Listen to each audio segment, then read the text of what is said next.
All right, welcome back. We have just had a discussion on men's mental health, and I'm joined in studio by gentlemen, and I shall be asking them about their mental health state. But before we get into that, 1 year ago, there was a movement that arose in the country that is the Gen Z movement. It's a movement that involved both the Gen Zs and the millennials, but we all term it as Gen Z movement. And now we have a feature on resilience and remembrance. This brings us events from last year and up to now. What transpired? What lessons can we learn from it? And what good has it done for our country? What do you expect after this or past this movement? What do we expect, especially in the political field, where we're expecting every person, kila mwanangoma anavuta kwake, when it comes to having Gen Z's part of their political party or part of their alliance.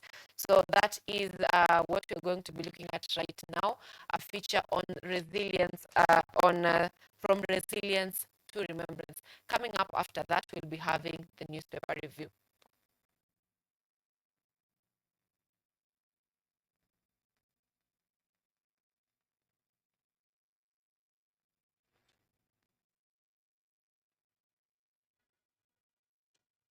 The streets are peaceful now, but the echoes of our rage and resilience still persist. It's been a year since we rose up against the finance bill, and it feels like a lifetime ago. The bill was just the spark that ignited a fire that had been burning for so long. A fire that was fueled by our frustrations, our pain, and our determination to be heard. On June 25th, 2024, tens of thousands of Gen Z protesters took to the streets across Nairobi and 38 other countries for a powerful act of rejecting the finance bill.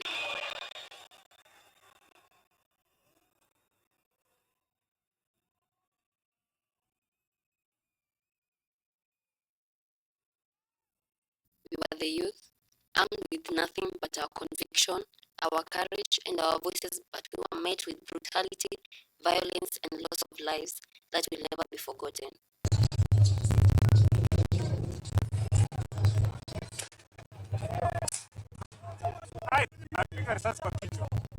This was not just a protest, it was a cry for justice. I can't look at the picture in the frame. Your eyes, they call my name. A row of generation refusing to be silenced.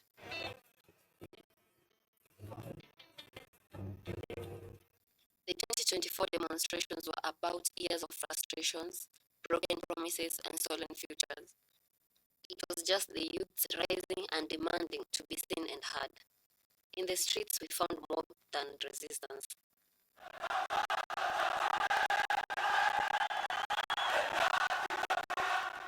We found unity. In the chants, we found our voices, and in the pain, we found purpose.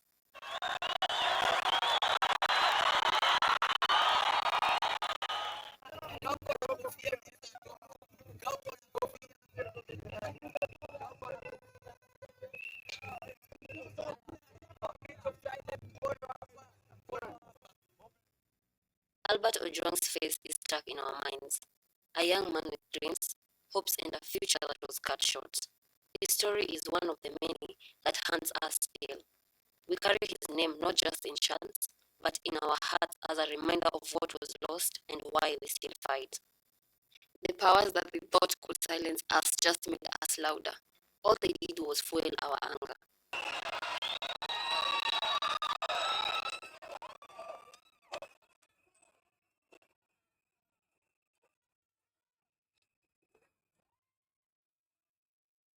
We are still angry, still hurting, but we are hopeful that one day we'll have a country that values our lives, our voices, and our stories.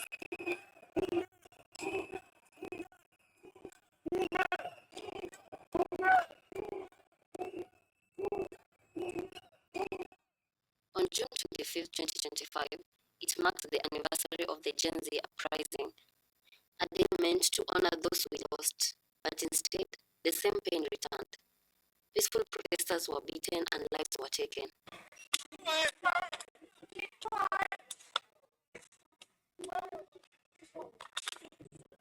The very system we stood against showed us once again that it had not changed.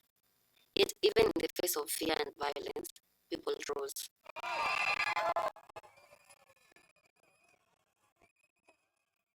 We rose with broken hearts but unshaken spirits. We rose not just for justice, but for each other and for it all.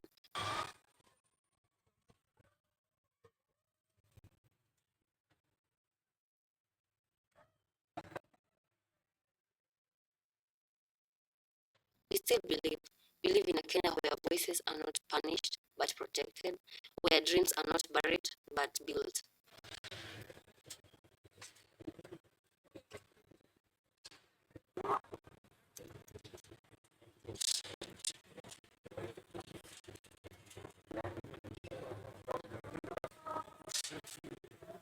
We carry our grief, but we also carry light.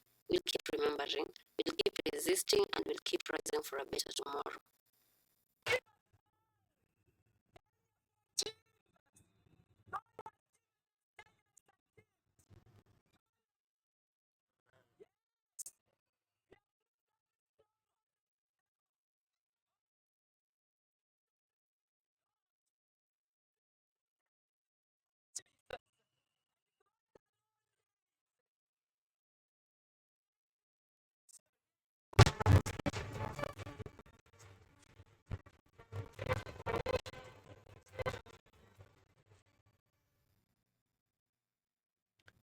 All right. What we get from the future is, despite everything that has been happening for the last 1 year or so, there's still hope and a hope for a better tomorrow. And that is something that we are focused on this morning. A lot is happening. Tayari Wakenya wamekasirika, and we don't want to wakasirisha again. We'll be talking about stories of hope this morning on the newspaper review. But before we get into diving deep into what is shaping our country at the moment, I'll allow the gentlemen with me in studio to introduce themselves. Let me begin. Acha tuanze na mgeni. I am Frederick Baya. I am a human rights lawyer. I'm an activist. Yeah, very passionate activist. And I'm an advocate for change.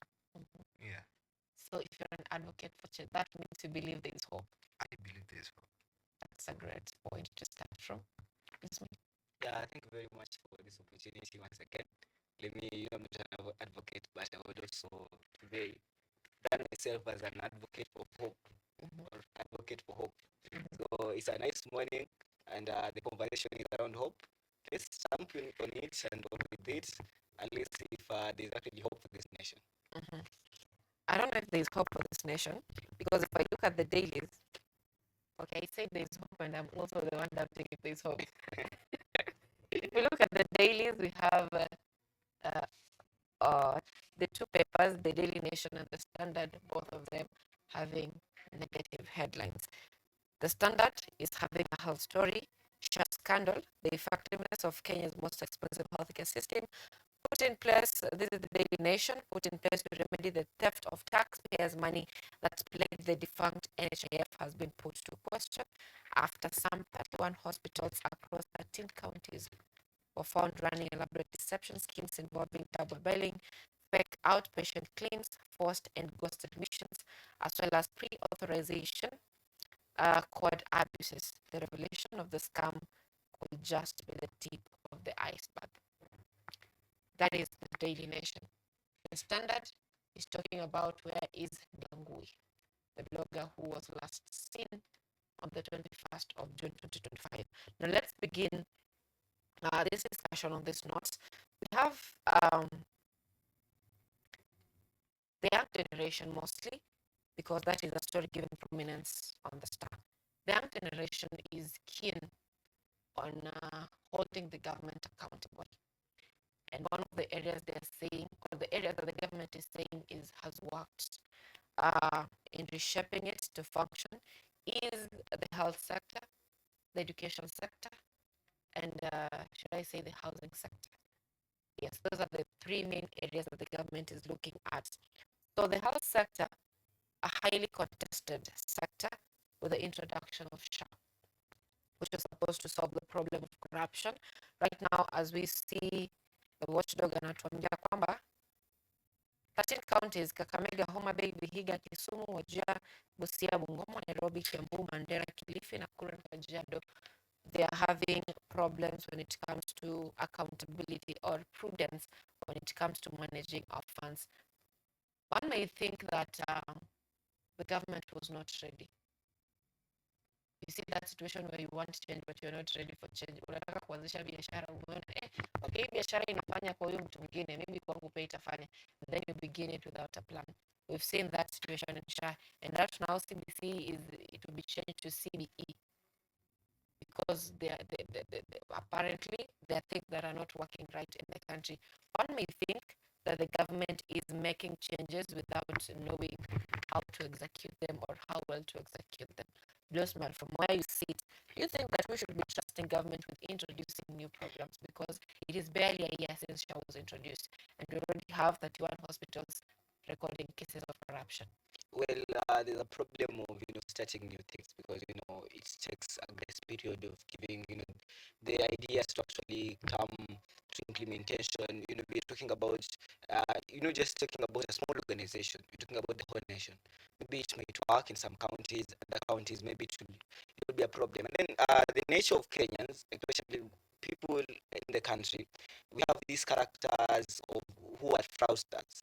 So they were there in NHIF, and right now they're actually reintroducing themselves. They are reinventing themselves even in SHA because they were maybe this is their plan of fake medical records, and then they get the reimbursement from the government. So maybe the same characters are still there. So we really need to see the government just not just to introduce something, to work on the problems because the government thought that now if we do away with NHIF and then we bring SHA, it means that the corruption that was in NHIF was actually going to be forgotten. But this is the same. These are the same health facilities that we're talking here about here. So being the same facilities, I think we really need to look at the root cause of this whole corruption because it's like we having an action where we are tolerating fraudsters because they were there in NHIF, no one was prosecuted.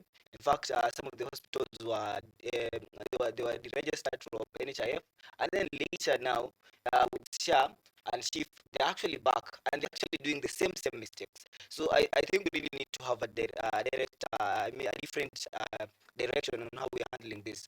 On government introducing every new thing with CBC and CBE, I think the government was really struggling to come up with something that they will be remembered for.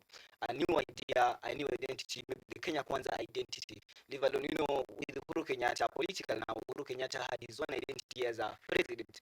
Now Ruto is in place, he wanted to bring, the William Ruto regime now, the William Ruto Kenya that had SHA, had a CB, now it's CBE, had affordable housing, and these flagship programs, by the way, are a good thing. It's only that we have a problem in this country on implementation because it's very good on paper, and when William Ruto, the president, stands on the podium or on top of their vehicles, he clearly states the plan of this agenda. But again, on the implementation, that's where the problem is because maybe the president may be a very good communicator, but the guys who are down there implementing are not very good implementers. Mm-hmm.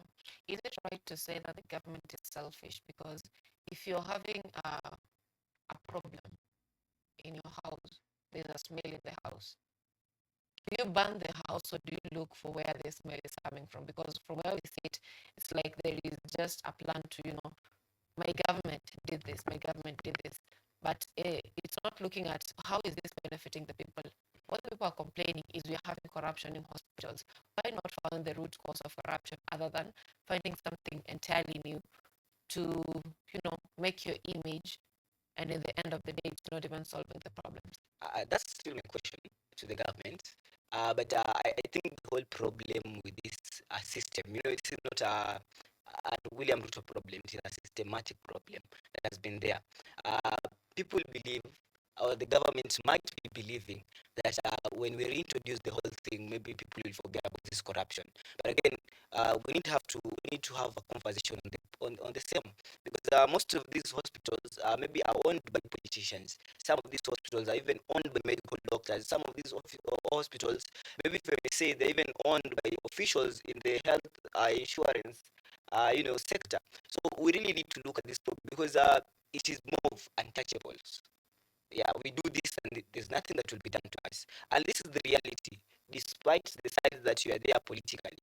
This is the reality on the ground. So I agree with you that we need to have a good audit, a very fresh, a wholesome audit into this matter, and perhaps maybe we'll be looking to solve this problem from the root cause. Yeah. All right. From where you sit, do you think that this is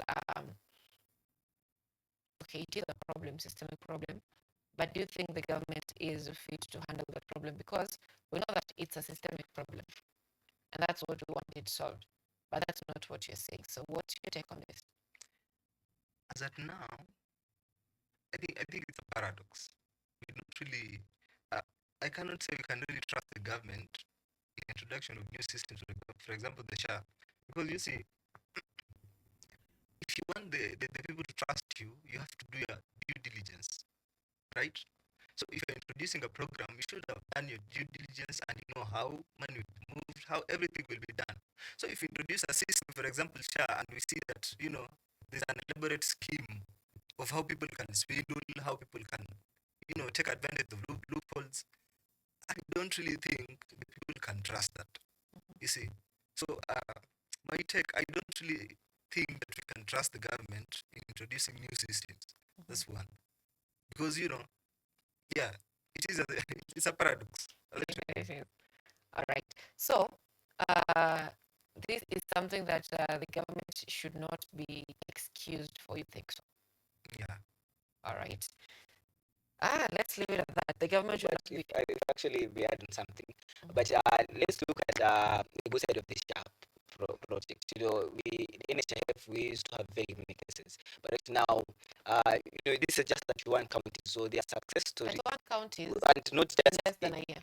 No, listen, and then it's not every hospital in all those counties, just some specific numbers of those number of hospitals. So, in the message, in the spirit of hope, let's look at these other many hospitals that actually do not have these cases, and see if we can actually borrow the strategies that these hospitals are employing to make sure that we are having the same cases that we are seeing in these small hospitals which are weeding out, that we are finding out they're full of corruption. So in the spirit of hope, let's be hopeful and implement and copy and benchmark. Just Friendly can something. You see, I want to remind Blueswell of something. 1 month before the introduction of SHA, the MPs realized that 21 billion was lost, and an additional 368 billion was lost to corruption. You see, and they told us it was an overcharge, typing errors. That brings to a total of 300 and about 89 billion that was lost in NHIF. You see, so when they introduced SHA, we are seeing that barely a year, we are seeing it's like a loophole that has been explored already, and they have not told us the amount that has been swindled. So they are telling us something that we cannot really take. We cannot fathom around what you are telling us. We cannot be hopeful. Come on, we are seeing NHF 389 billion lost. And now we are talking about SHA, barely a year. Barely a year. We are not even told the figure, because probably it's beyond 389 billion. So you cannot sell hope on that. But people are actually registering for SHA daily. People keep on registering for SHA, meaning that SHA is actually the future of the Kenyan health, whether we want it or not. This is the future, so we really need to have a conversation on, not just because it's not working or we don't want it. It is already in place. So let's have a conversation as a country on how we can weed out the corruption. Of course, it's very hard, because I've already said that the corrupt, maybe the elements of corruptions in this country maybe are the ones maybe on the helm of this thing. But we really need to have a conversation. The same way maybe the Gen Z are pushing for other things, they can actually come and push for accountability. So I'm not actually conflicting with this idea. I'm saying that in the spirit of hope, let's fix the SHA problem. There is a spirit of hope, but then there is a spirit of, before this, there's a budget for strategic plan, there's a budget for advisors, there's a budget for, all these things. And we expect that when you're introducing, like you're saying, oh, this one is not functioning, we need to make another one that is functioning. We expect that it is thoroughly thought of. Um, and we are not giving the government a pass on this, because if you understand the systemic loopholes in NHIF, that means that for someone to come up with another idea of how they can swindle money from a health fund, that means it's going to take them time. But this one is barely a year. So that means it is just the old tricks that have been used in this place. We're talking of systems like, I believe, if you're using SHA, or if you're deducted SHA anyway, you're told that it's not working for outpatient and all that. So who is this working? What is this working for? And for the few that it has worked for, why are there problems? Because if you look at SHA also, it's not solving all the problems of the country. There is SHA, there's chronic illnesses fund, there is the emergency. So this one is just the basic that is majorly used on below level 3 facilities, and they're not so much in the country. So that means that it is a crisis. And in as much as we want to talk about hope, I believe that this one is it needs salvation. A moment, you see, uh, President Ruto was very intentional and deliberate in his campaign against NHIF. You see, the selling point of SHA was to weed out corruption. And what SHA is telling us here, that they have detected corruption. You see, in 31, it's 31 hospitals, right? Yes. 31 hospitals in about 13 counties. So the selling point of SHA has it turned from weeding out corruption to detecting it. You see, we could detect corruption in NHIF. So if you want to tell us you're saying hope, but again, let's look at whatever is happening to these 31 hospitals, because we maybe it has actually been detected, but what is actually happening to this? Have they been maybe their license been revoked? And then on the same point is, you said that SHA is actually not working, but again, let's look at no, you didn't say it's not working. I didn't say it's not working. You said I said it does not work on outpatient. On outpatient, but actually go look. They actually on a number of insurances that are actually working. Let's talk about the government employees, or the civil servants, if we put it right. They actually have outpatients, maybe some area, but actually the last time I checked, which was like a few weeks ago, there's actually improvement in the numbers in the outpatient area, because some Kenyans actually going and getting the outpatient, going to hospitals and coming back and actually be covered by SHA. But it's not like every Kenyan. I've not done the statistics and maybe the survey and actually get that every Kenyan is enjoying the outpatient, maybe medical services. Okay. Then, so there's actually improvement, because right now, even the political discourse around SHA is not that people are not actually, leave alone politicians, people are actually not speaking that SHA is not working. There's a lot of improvement on SHA. And this is the spirit of hope, that in the same spirit that you started this interview, we should actually see, when a white paper and then is put here and maybe there's a black mark, maybe most of us will be focusing on the black mark. But let's look at this whole whiteboard around. Do you know why we're focusing on the black markets? Because we're not paying for SHA willingly. It's like a mandatory thing. Like, you will be deducted SHA whether you like it or not. So if it's something you're forced to do, that means you should also force for results. It's okay. It is your democratic right to force to look for the results. But I'm also saying that as you look for the results, appreciate the good work that is actually happening. All right. I will not say that you should appreciate the good work. I would say SHA is working. Mm-hmm. But to this context, SHA is working with the hospitals that are able to swindle money. The 31 hospitals. It's working for them, and not for the common man down there. So that's what I'll tell my All right. Now let's move on to a different topic. In the spirit of hope, let's hope Aden Wale says we'll pursue all fraudulent actors to the full extent of the law, including criminal prosecution and full restitution of illegally obtained funds. We hope that happens. Yeah. All right. He's a good minister. Before we go to the next topic, I don't think that will happen. Because you see, they did not name even the hospitals. We were not told that. The amount. They were not No, named. actually, The full report is on page 4 and 5 Just ahead, like, of the standard of the Daily Nation. Page 4. Even in page 4, we don't have the names of the hospitals yet. This is what he said. He said that they are compiling the file and they send it to DCI. You see? So, but again, you actually a lawyer, cannot reveal things that are investigations. I know. But again, I'm telling you, with the Kenya that we have, I know this will not happen very soon. You see? We are here to watch. Yeah, we are here to watch. Let's go. When we see that happens, we'll be here once again to discuss about it. Now let's move on to the standard. They've given prominence to the story of Nyagui, who has been missing from the 21st of June 2025. And there are several tweets that he made. He actually made the program. He gave us the timetable of what is going to be happening during the protest. So many big ones. And the DCI say that they're also looking for him. And the standard is saying that the DCI boss is unleashing alternative facts here and there. So the public seem to be losing trust in our security forces.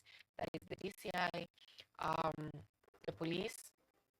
I don't know about the judiciary yet, because apparently we say that LSK president is the only working president. Not my words, not my words, not my words. But we have seen Kenyans losing hope in the security forces, because when we look at what transpired on June 25th, we had the city was managed by goons. Because despite the fact that this guy say around 285, is it 285 have been arrested, not 200, 448 have been arrested in relation to the June 25th protest, but we've seen Kenyans losing hope.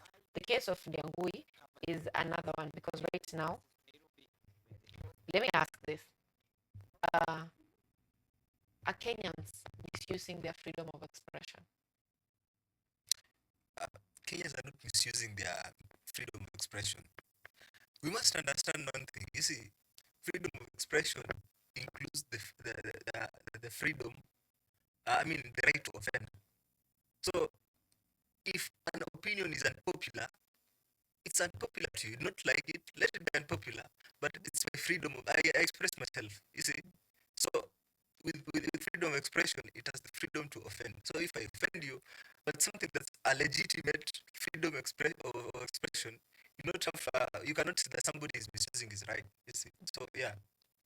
Yes, one, do you think Kenyans are misusing that right? I think we know about the advantage or the sweetness of this freedom, but we are not actually keen on the limitation of this freedom. But I think once you start speaking about the limitation, you become very unpopular, because this is the majority. It's actually a wave that let's speak this wherever you actually seem to be against these people or this group or the wave, if I may say, you're actually getting unpopular. But with the case of Nyangui, let me just say that in the spirit of hope, I do not like. I want to change how I'm speaking on the cases of abduction. We cannot. Two wrongs cannot make a right. So, if at all, like whatever the DCI say that Tiambo is a person of interest, then let's have a warrant of arrest. Let's do it the right way. If actually his freedom of speech, maybe or expression, actually under let's say it conflicted with someone else's freedom, let's say the head of state in this matter, then let's do it on the right legal procedure, not maybe this kind of abduction that we're seeing. And then also to the to the people who actually expressing themselves, do it the right way. Because I won't lie to myself and come on television, national television, and say that whatever Yambui said was okay, was right. I won't say that, and I won't even come say whatever DCI is doing is right. I'm saying let's follow the law, because the problem here that even the young people are saying, President Ruto and your government follow the law. The same government is telling everyone, is telling Kenyans that no one is above the law. So let's abide by the constitution, and the constitution should be supreme. Supreme. You know, Blue Smile, not picking a side is also picking a side. But it's Not safe. If you're not going for the fight, that means you're supporting the fight to be lost.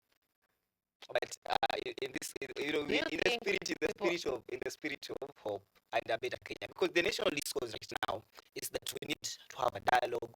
We need to go post this protest and post this chest stamping. So I want to be that advocate of hope and say that it is, let's wait for the next election. But even as we go to the next election, we have a country. Well, who do we have a dialogue with? Because if someone offends me, if I've lost a loved one, I go to the police. But if I go to the police who are allegedly abducting, who are abducting those perpetrators or those people who appear to be expressing their rights to, speak freely, the people I'm supposed to go to report to, or okay, for example, the parent of Ndiangui is supposed to go to the DCI aseme mtoto wangu amepotea. Like sasa akienda kwa DCI, those are the people she believes. Those are the people who are my kids. And then they tell you hamna. So where do you go to? Maybe if I already Yeah. So this case of Ndiangui, it's a very interesting case. You see, from what I know, DCI went to his house without a warrant, and due process. Everything was done and professionally, not in accordance with the constitution. You see. So it's very evident that it's the DCI that went to Ndiangui's place. And then after that, Ndiangui is not seen.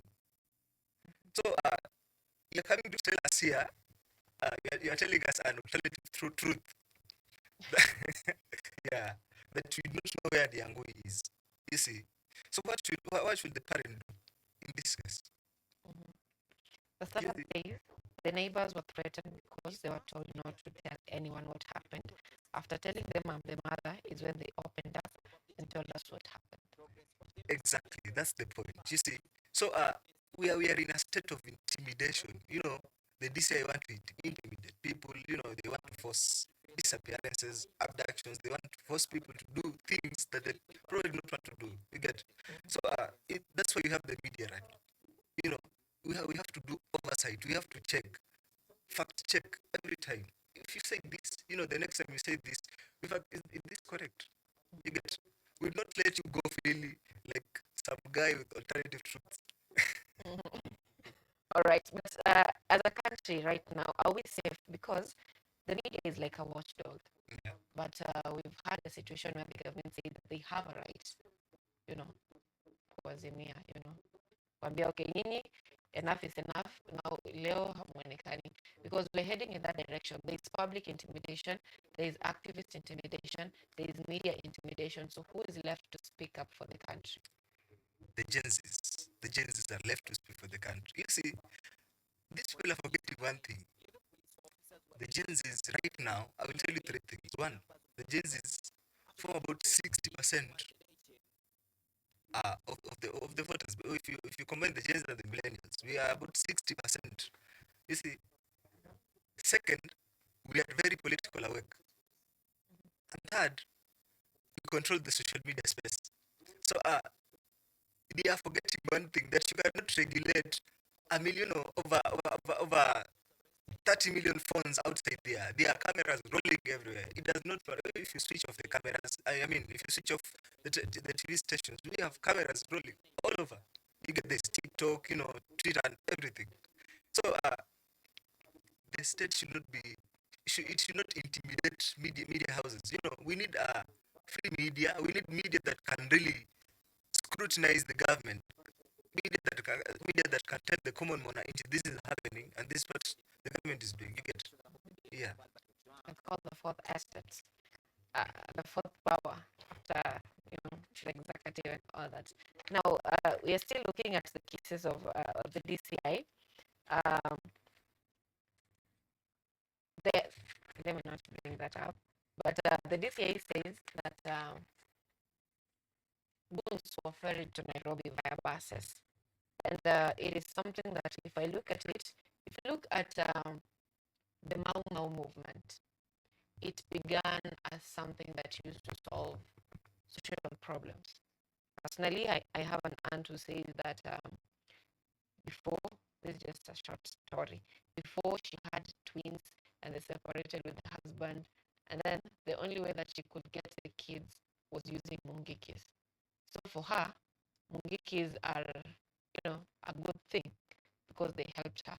And she says that they used to give taxes to Mungiki to support the movement.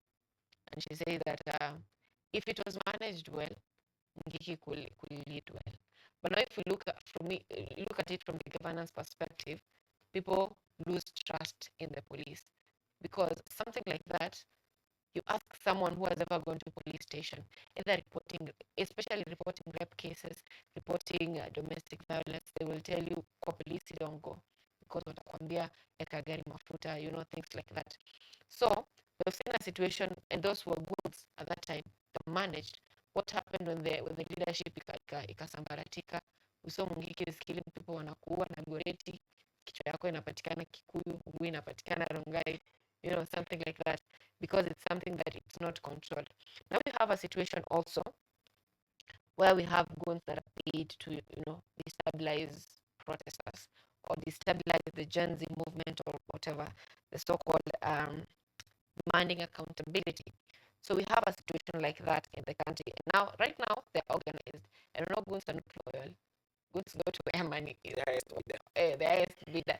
So what do you think do you think the DCI is able to manage the goons as they say? Because yesterday we saw the DCI boss say, we'll manage it. But we had stories, or we had the national intelligence, we have national intelligence in the country. They knew there were going to be goons. We saw nothing happen. The goons came. 7 days later, we were told that the goons were ferried to Nairobi. So do you think that the DCI is really able to manage goons? Before I comment on that, I will say one thing. You see, in Kenya right now, the status quo is indeed you have freedom of speech. I mean, freedom of expression. But now, your freedom after the expression is not guaranteed. Mm-hmm. So I will be very careful with my wording. You see, how can the DCI manage the goons? How can they manage the goons? If the other day we saw police escorting the goons, so how are you even telling me that you will manage the goons? If I can see the police themselves, you see, escorting goons, protecting them, how are you even telling me that you're gonna manage the goons? I cannot understand that. Honestly, it does not make sense. So this is an alternative truth. All right, with alternative truth. Okay, I would actually say that it is not the work of the DCI to manage the goons, but rather the National Police Services. And it's not, the word is not managing. They should apprehend the goons. Because now managing it will be as if it is a function of it is, let's say, an extension of the service. But it is not.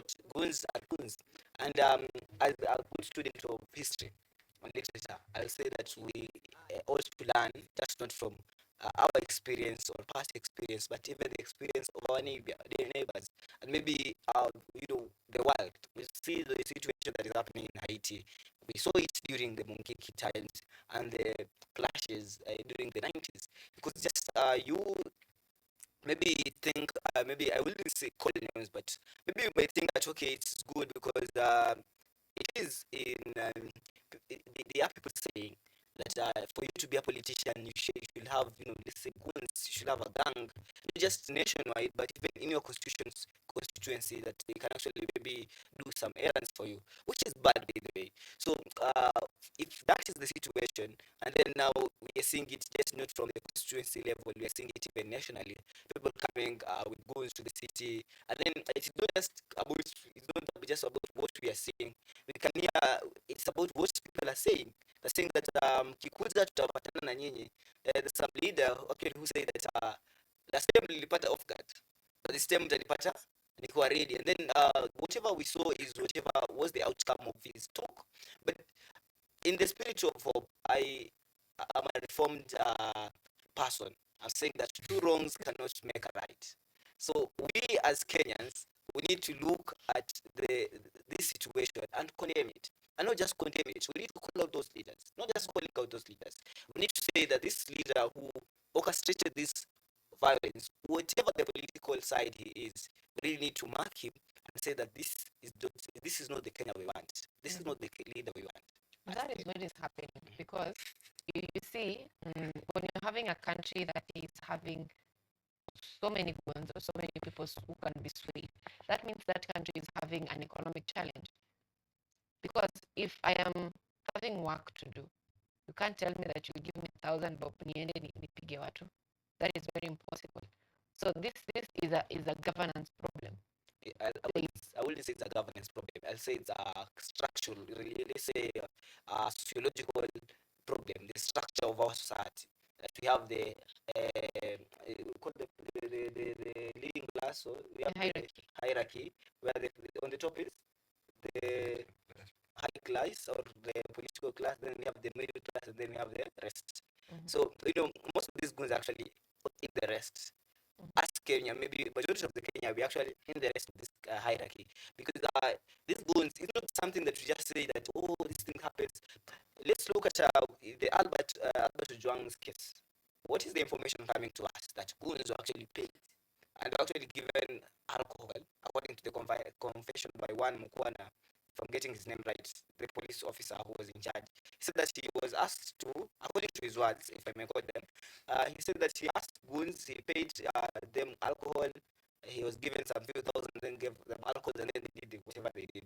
So it is not just about politicians, it's or goons being vulnerable to, maybe easy to sway. I'll say that there are many goons, as much as there are many protesters, there are many young people, many goons, especially from the suburbs. And not suburbs, from the what do you call this? The likes of Kibera, the likes of Mukuru, the ghettos and slums, they're actually there. And Nairobi being, a metropolitan place where everyone comes, and maybe it happens that they don't make life in Nairobi and they end up going to the back streets or in those slums. There's actually no life for them. They end up being goons. So there are actually many goons who are readily available for hire. Depends on the. And that's what I'm saying. It is a governance problem, because why would a governor go to a school constructing tiles instead of developing an industry that will do the same and have youths employed? But you clap for them. We clap for them, yes. Do you know why we clap for them? Because most of them are paid. Most of the people going to those rallies are paid. And when someone knows freedom based on their cage. If someone is in a cage, all they want is food. So anyone who gives them food is the best person. But the person who is giving them food knows that this person needs to get out of this prison. And that's the problem that you're having. Someone knows that, okay, if barabara ni mbaya. So someone who brings barabara is the best person. But the real thing is that person needs road, that person needs water, that person needs good classroom. And it's possible. The only problem is that our political class knows our problem. We are caged. Tunajua government huwa haifanyi kazi, so we need roads, and that's what the government brings, or our leaders, so to say. So from where you sit, Fred. Just a moment.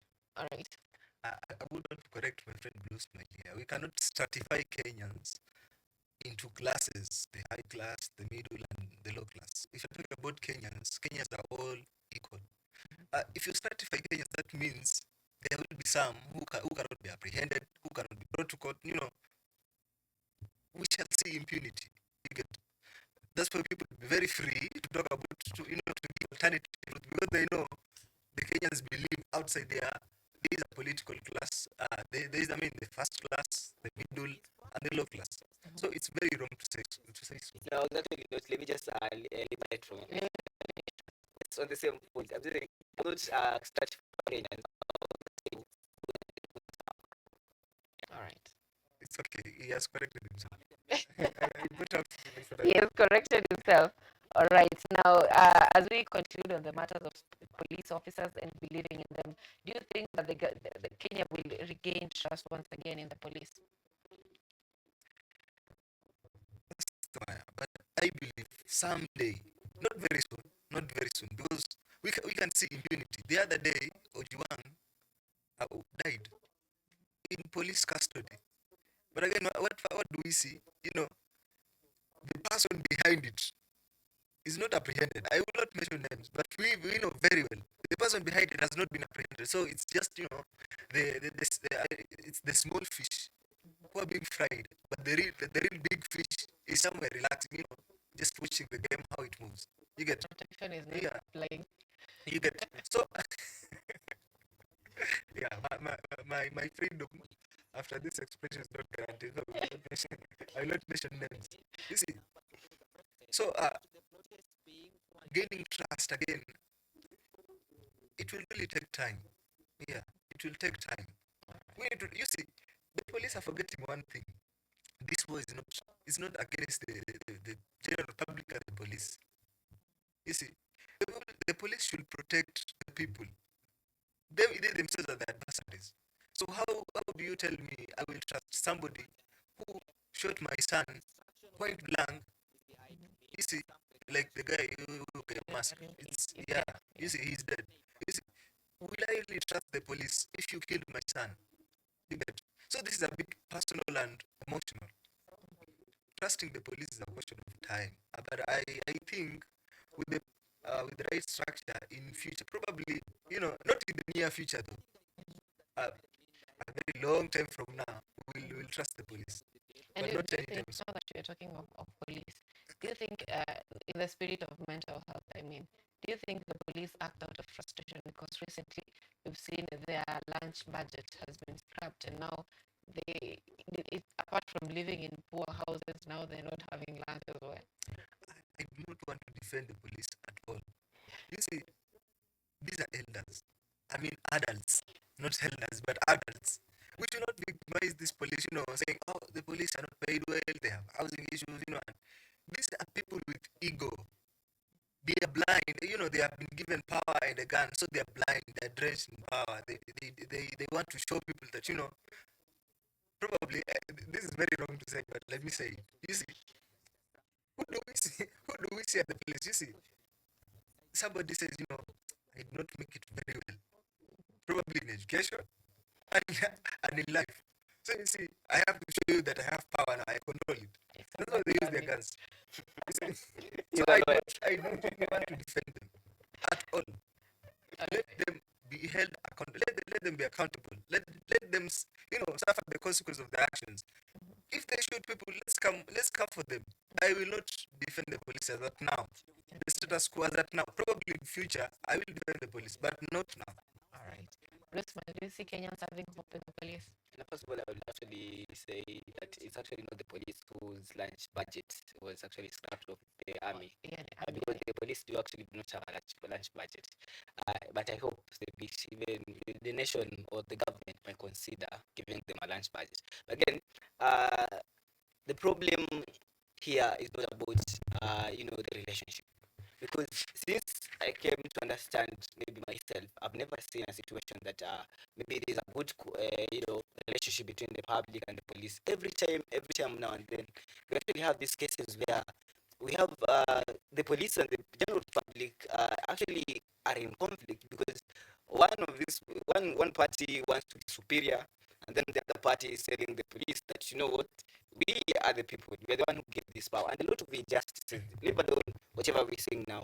over time, historic injustices have been orchestrated by the police. But now, if maybe a rogue politician decides that he wants to maybe take the land that your forefathers and ancestors maybe have in the Lake region, he or she will use the police.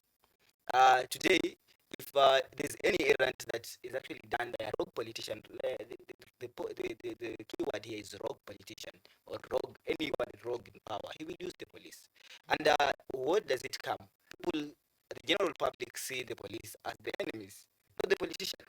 Because even right now, if I see a lot of injustices in the society, leave alone political now, even societal social injustices where someone just decides that he's going to call the police on me, and the police won't decide to take my side. They'll come, raid my home, take me, and then again, one thing that's actually making the police and Kenyans maybe come maybe have the differences is because the levies that the police have. Where I come from, there's no curfew.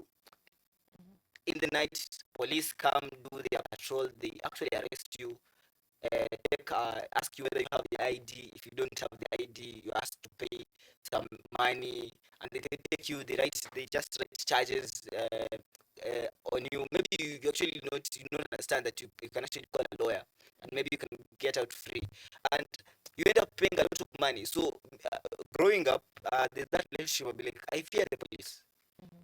Yes, they actually maybe they went to school and got bad grades, but that's the fear.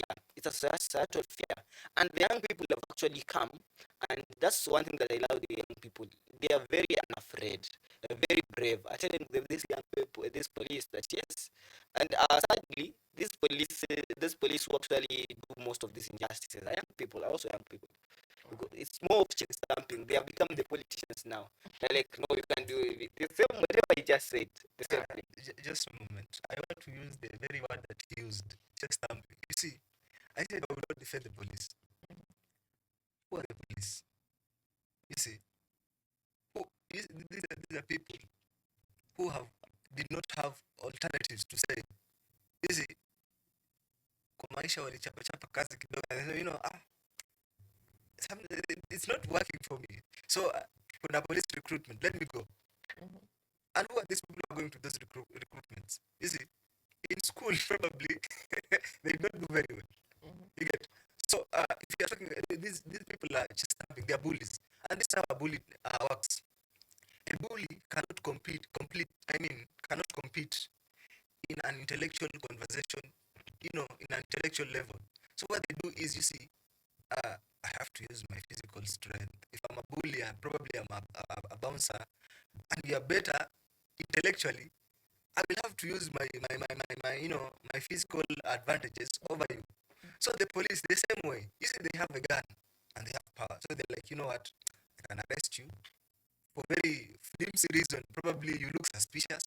You see, so they want to just stamp and show really, we have power. So they have turned the war to the people against the police. So I will never defend the police as of now. All right. Maybe in future it will change. But he's a lawyer. It's not just because I'm a lawyer. The police are supposed to protect. They have to maintain law and order. So who is somebody who maintains law and order? If you want to maintain law and order, you should know the law first. If you don't know the law, you cannot maintain it. You see, that's why we are seeing, a lot of unconstitutional arrests, arbitrary arrests, people being held incommunicado by they do not know the law. How can you protect the law if how can you maintain it if you do not know it?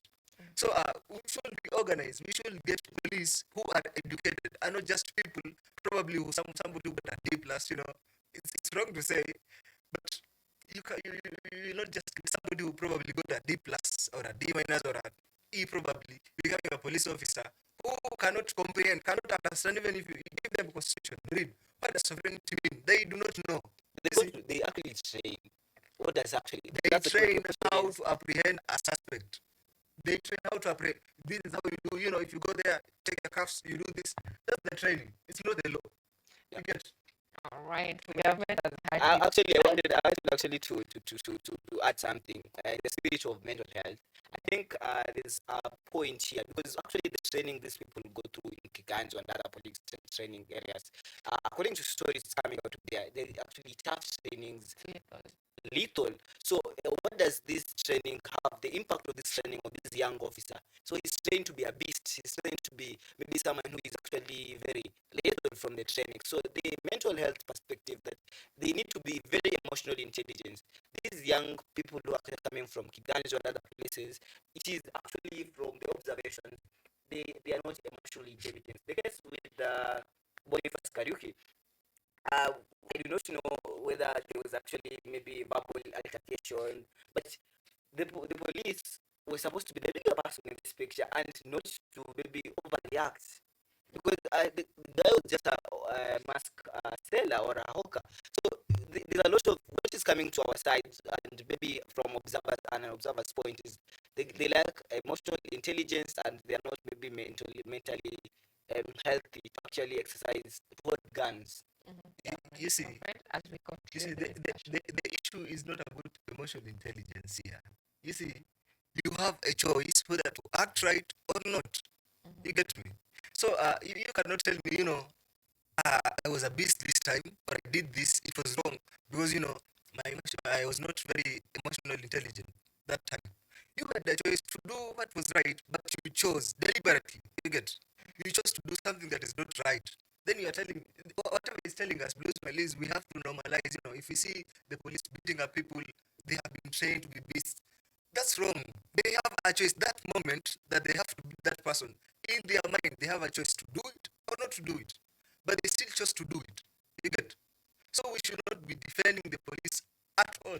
Now, just allow me to maybe reply because it's actually putting me on notice. So let me just reply just a second.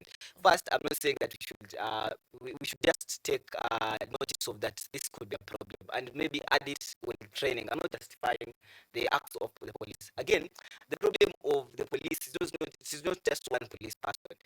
There are many police actually doing this. So what we should look at the real cause of this issue. That's just because they are there. The real cause. Let's have the training in those trainings. Let's have things that training that actually consider the mental health of these people and how they might overreact, not just giving us brutals. All right, all right, all right. The real cause is just inferiority complex and power struggle. That's all. That summarizes the whole discussion. They should teach that. All right, I want us to end the discussion at that point. And as I will be taking your final remarks, the youth, there is the fight for the youth's involvement in politics, and that is both from the government and from the opposition. Everyone is pulling to their side. That vijana mje huku, vijana mje huku, and all that. So, from where you sit, Fred, how do you think the youth should be involved in governance? The government should come up with new strategies on how to engage the youth. The Gen Z movement is leaderless, faceless, tribeless. You get. So if you are leaderless, you cannot engage us in a point of we want somebody. You have to. The government has to force the Gen Z to have a leader. You get. So it should not be that way. They should think of other alternatives. You get. This era it's a different era. So how can we engage the youth? One, you could do like what the other day what Trudeau did. You see, from a baraza, we shall come give our input there. Come on X, we shall talk to you. You see. So if they want to force a leader on us now, that would be very difficult to engage.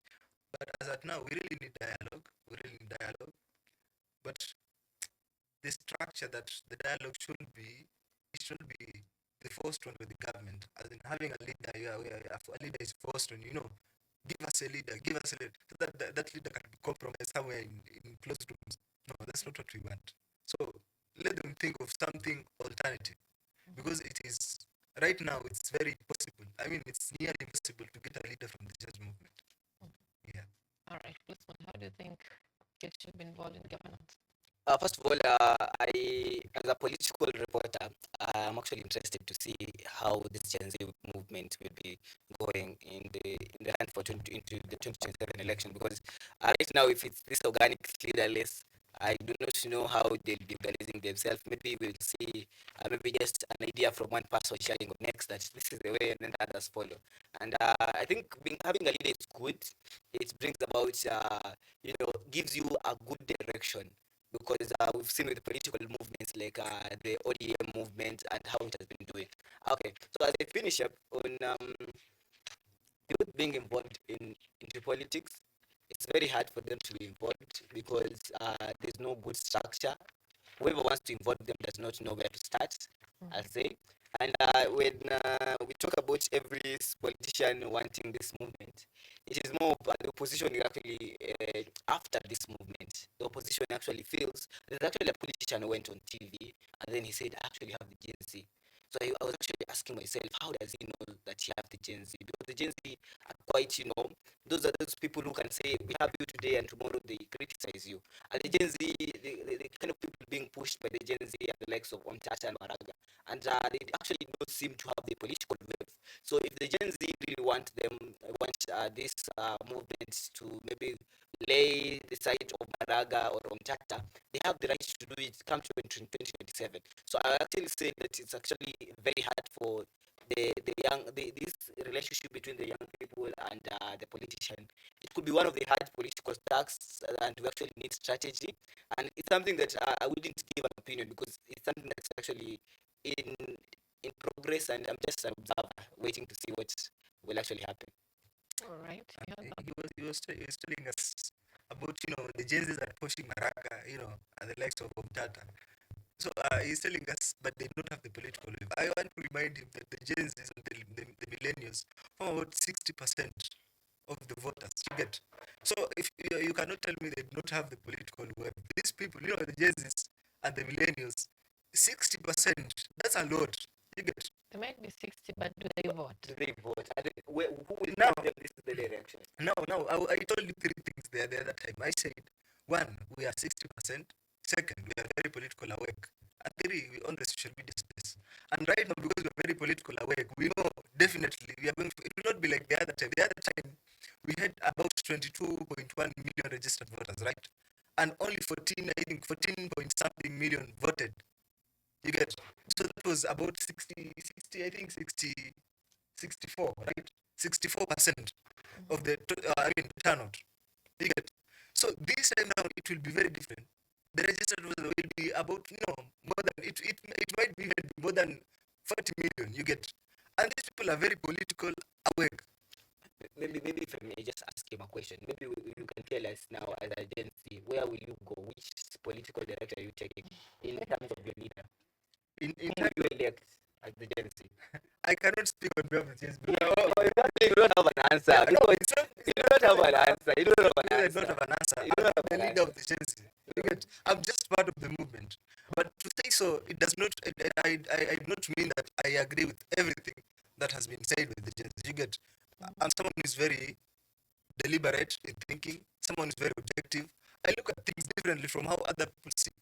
You see, if I want to criticize Ruto, I am looking at Ruto objectively. You see, someone from the coast cannot look at Ruto the same way like someone who is from the mountain. You see, development is different. The coast is behind, and Mount Kenya is way ahead. You get. So if Ruto brings development to the coast and he does not take development to the mountain will complain, but the coast will rejoice. You get. So I'm somebody who is really objective. All right. And deliberate. Now, with the political realignment right now, the opposition seems to be working on a tightrope on who to unseat Ruto. We had Wiper leader say that hizo rumors zenyu za inaingia VDA ni uongo. So there is quite a little bit of shake-up because in as much as everyone says Ruto must go, Ruto says I must go. How? You know, there is a constitutional way of posting a president or getting him out of power, and that is through voting. That is the right way. So, in as much as we want the president to be out of office, how can that happen? Because if we're talking about election, no one has come out at yes, maybe I'm the one fight. We just have different people hinting. Some of them going to outreach and they have a crowd of 200 people. Some of them, some of them paying for crowds, some of them. So which is which? This, even as you give your final remarks, I'll give you Blue Smile. You see, one thing as a political analyst and a political observer, you see the same script that William Ruto played in 2020, in the run to 2022 elections, the same script that the opposition are doing. It's only that they have the touch of, they have quite different region, different. We have Kalonzo, we have Karua, we have regarding Gachagua and maybe Matiangi. If I told he will be joining them, because I didn't see him in Narok yesterday. So we have this, it's kind of different, but it's really more of the same script. So it's more of, will the political professor himself, William Ruto, be able to outsmart these people in their own game? In his own game. Now the political script is there. It's only that we have maybe the chance and maybe the Gen Z, but it's actually more the same political script that is there. So it will be more now political strategy and see who will outdo the other. So to me, the MP said that we won't be surprised to see that whoever is chanting must go is chanting one time today, maybe next year this time will be chanting 2 times. So it's about all. I'll say just let's wait and see. I won't even have a comment on it because I'll have to retract my comment the next time we come to see here. I'll hold you accountable. I'll tell you on record. No, I don't want that. All right. To begin with, I do not support any unconstitutional means to remove the president from the office. We have a constitution. Kenyans bestowed themselves a constitution, upon themselves, and we should follow the constitution to the letter. You see, this constitution, we are the ones who bestowed the constitution upon ourselves.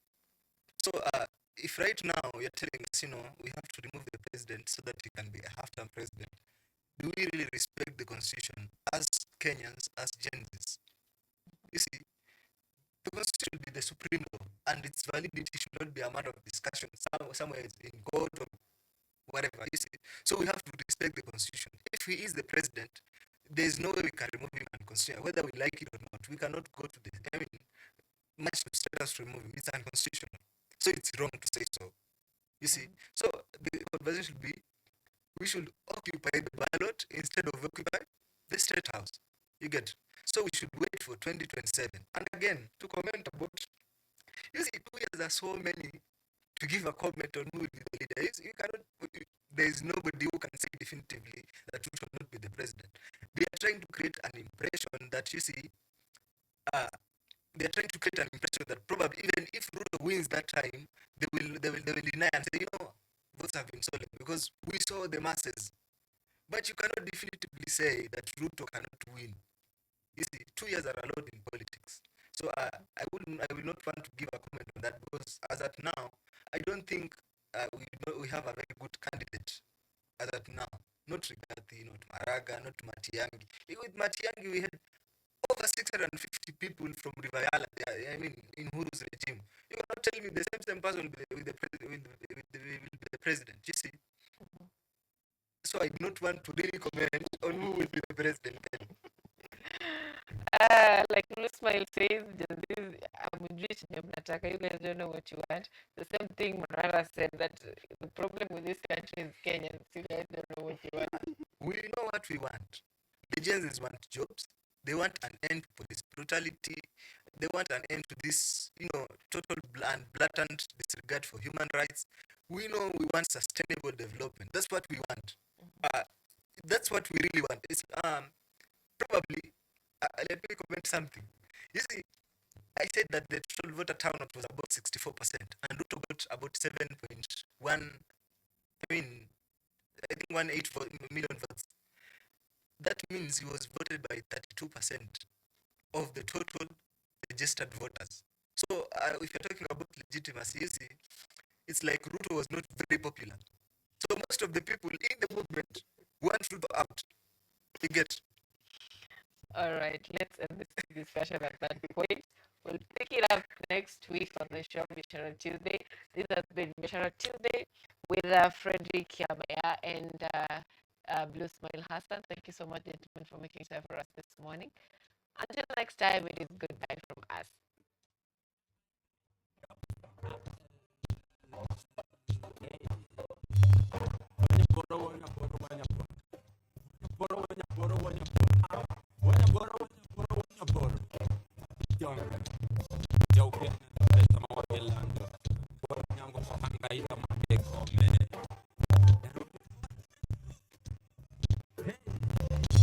pepo hana